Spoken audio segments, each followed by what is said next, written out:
அனைவருக்கும் வணக்கம் நண்பர்களே. இன்றைய உலகின் முக்கியமான பல்வேறு செய்திகளை இந்த ஒரு வீடியோவில் நம்ம பார்க்க போகிறோம். அப்படி முதல்ல நம்ம பார்க்க போகிறது, இந்திய பாதுகாப்பு துறையில் இப்போ ஒரு மிகப்பெரிய புரட்சி சத்தம் இல்லாமல் நடந்துக்கிட்டு இருக்குங்க. அதாவது மேக் இன் இந்தியா திட்டத்தை தாண்டி இப்போது ஒட்டுமொத்த பாதுகாப்பு உலகமும் பேச ஆரம்பிச்சிருக்க ஒரு வார்த்தை தான் ஓன் இன் இந்தியாங்க. என்ன பிரதர் விஷயம் அப்படின்னு கேட்டிங்கன்னா, இந்தியாவில் தயாரிக்கிறதுக்கும் இந்தியாவுக்கே சொந்தமாக்குறதுக்கும் என்ன பெரிய வேறுபாடு இருக்க போகுதுன்னு நீங்கள் நினைக்கலாம். ஒரு சின்ன உதாரணம் சொல்கிறேன். உங்ககிட்ட ஒரு கார் இருக்குது, ஆனால் அதோட சாவி உங்ககிட்ட இல்லை. கார் கம்பெனிக்காரன் நினச்சா அந்த காரை ரிமோட் மூலமாக லாக் பண்ண முடியும்னா அந்த கார் உங்களுடையதா இல்லை தானே? அதே நிலைமை தான் பாதுகாப்பு துறையிலும். வெறும் ஆயுதங்களை இந்திய மண்ணில் அசம்பிள் பண்ணுறதுனால மட்டும் நாம் முழுமையான பாதுகாப்பு நாடாக மாறிட முடியாதுங்க. அந்த ஆயுதத்தோட முழு தொழில்நுட்ப உரிமையும், அதாவது இன்டலெக்சுவல் ப்ராப்பர்ட்டி ரைட்ஸ் ஐபிஆர், நமக்கே சொந்தமாக இருக்கணும். அதுதான் ஓன் இன் இந்தியா. இதை பற்றி தான் இந்த வீடியோவில் நம்ம டீட்டெயிலாக பார்க்க போகிறோம் நண்பர்களே. அதாவது இந்த மேக் இன் இந்தியாவின் தற்போதைய நிலை, இதிலிருந்து நம்ம ஆரம்பிப்போம். முதல்ல நம்ம மேக் இன் இந்தியா மூலமாக என்ன சாதிச்சிருக்கோம்னு பார்ப்போம். கடந்த சில வருஷங்களாக இந்தியாவோட பாதுகாப்புத்துறை அசுர வளர்ச்சி அடைஞ்சிருக்குங்க. 2025 டு 2026 நிதியாண்டில் மட்டும் நம்ம நாட்டோட பாதுகாப்புத்துறை ஏற்றுமதி, அதாவது டிஃபென்ஸ் எக்ஸ்போர்ட்ஸ் எவ்வளவு தெரியுமா? 38,424 கோடி ரூபாய்ங்க. இது ஒரு வரலாற்று சாதனை. பினாக்கா ராக்கெட் சிஸ்டம், ஆகாஷ் ஏவுகணை, தேஜஸ் போர் விமானம்னு உலகம் முழுக்க இருக்கிற நாடுகள் இப்போது இந்தியா கிட்ட இருந்து ஆயுதங்களை வாங்க கியூவில் நிற்கிறாங்க. ஆனால் இதில் ஒரு சிக்கலும் இருக்குது.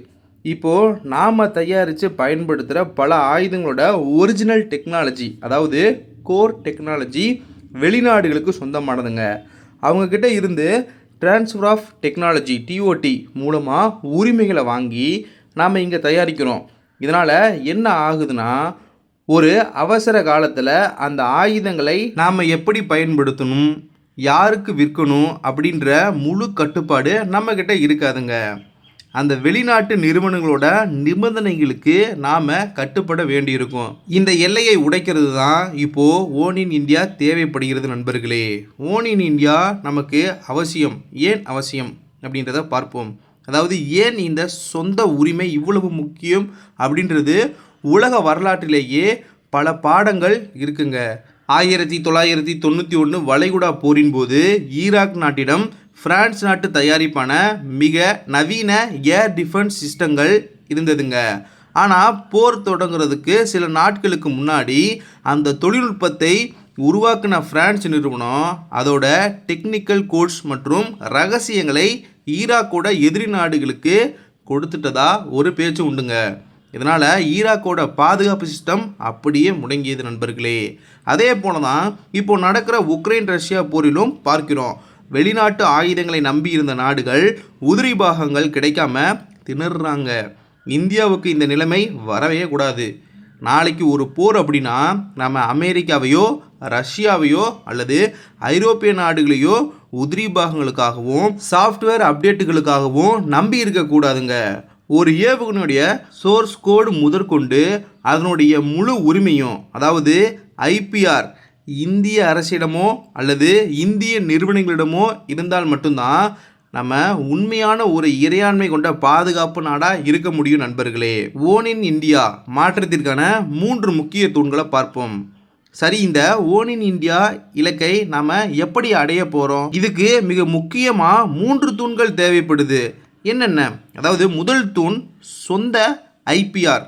இனிமேல் நாம் வெளிநாட்டு நிறுவனங்கள் கூட கூட்டு சேர்ந்து தயாரித்தாலும் அந்த தொழில்நுட்பத்தின் வடிவமைப்பு உரிமம், அதாவது டிசைன் ரைட்ஸ், இந்தியாவுக்கு கிடைக்கிற மாதிரி ஒப்பந்தங்களை செய்யணும்.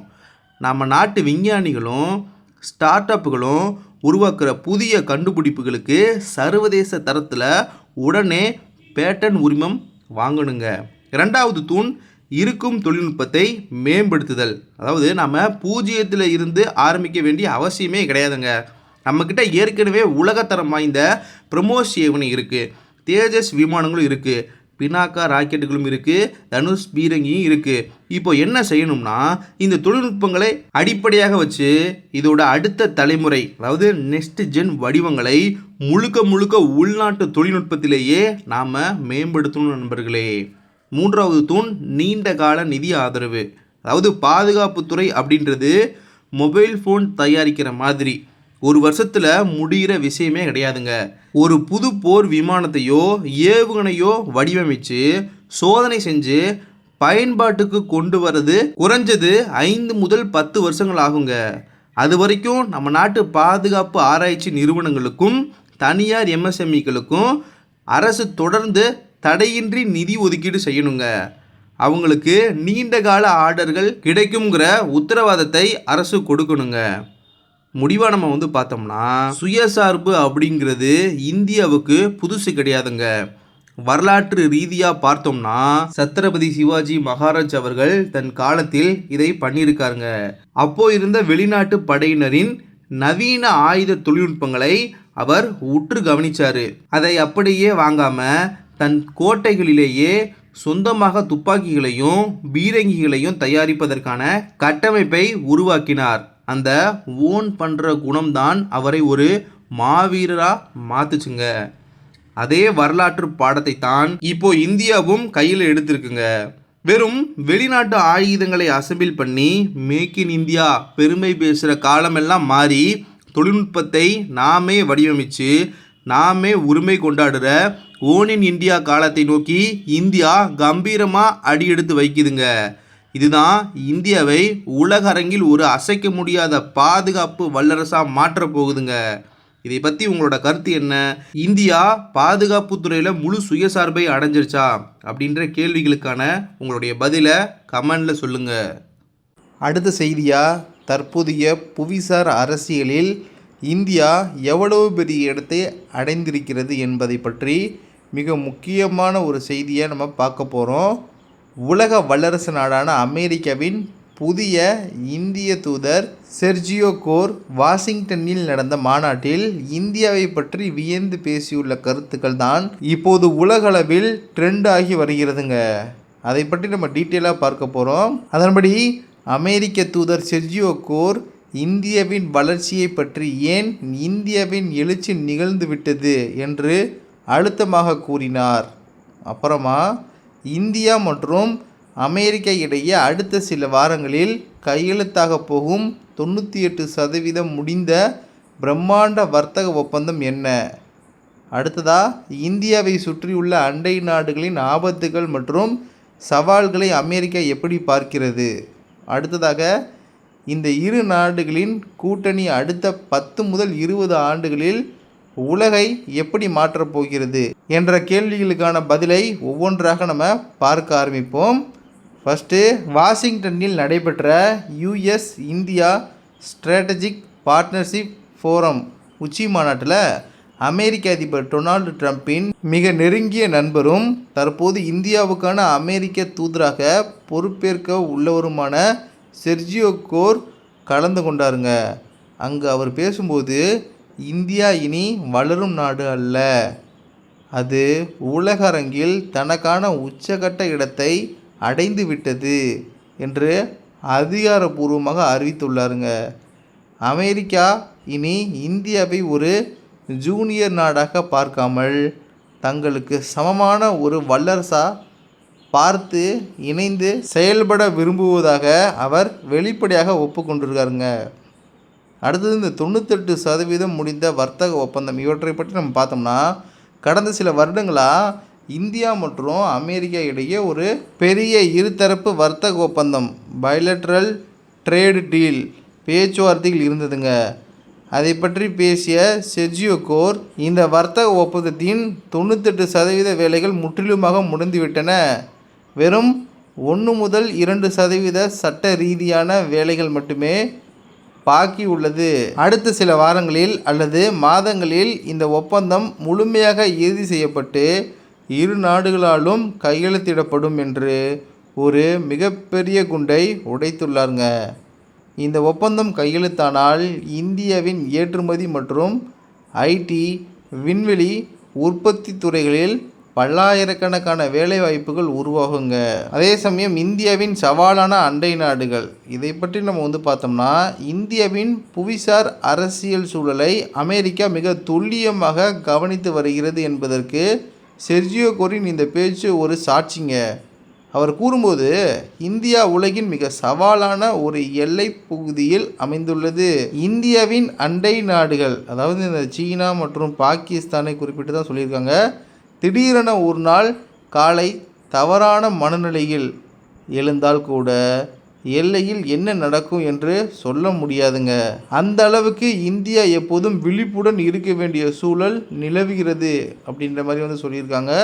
இதன் மூலம் இந்தியாவின் பாதுகாப்பு சவால்களில் அமெரிக்கா எப்போதும் இந்தியாவின் பக்கம் நிற்கும் என்பதை அவர் மறைமுகமாக உணர்த்தியுள்ளார் நண்பர்களே.